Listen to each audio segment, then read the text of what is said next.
আজকের পরে আমার বিশ্বাস যেভাবে তরুণদের দেখছেন তার থেকে বেশি তরুণদের যে তরুণরা বিগত 15 বছর ভোট দিতে পারে নাই, 14 সাল, 18 সাল, 24 সাল, সেই তরুণদের আন্দোলনের ফলে যে ফ্যাসিস্ট সরকার ভোটাধিকার তরুণদের ফিরে নিয়েছিল, তাদের আন্দোলনের ফলে চলে গিয়েছে আজকে সেই ভোটাধিকার আনার জন্য তরুণরা রাস্তায় আছে। সেই তরুণদের আজকে তারেক রহমান বক্তব্যের পর তরুণরা যেই আগ্রহ নিয়ে রাস্তায় এসেছে তার থেকে বেশি আগ্রহ নিয়ে সামনে সারিতে থাকবে এবং তাদের যে ভোট অধিকার, রাজনৈতিক অধিকার সেই ফিরে আনার জন্য তারা যেভাবে আন্দোলন আছে সে না আসা পর্যন্ত তারা রাজপথে আন্দোলন থাকবে আমাদের দেশ, আমাদের অভিভাবক বিএনপি তারেক রহমানের নির্দেশে। এবং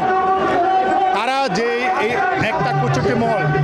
যেই আমাদের নির্বাচন ফিরে এসেছে আগের সরকার ছেড়েছে ফ্যাসিস্ট সরকার, সেই ধারাবাহিকতা আজকে একটা কুচুক্তি মহল অন্ধসকে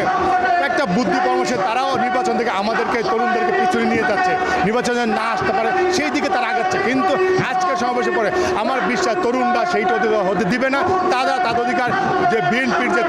ডিসেম্বর হোক, জানুয়ারি হোক, নির্বাচনের অধিকার, ভোট অধিকার সেটি ফেরানোর জন্য জোর দাবি এবং এই দাবির আজকের পরে এই অন্তর্বর্তী সরকার এবং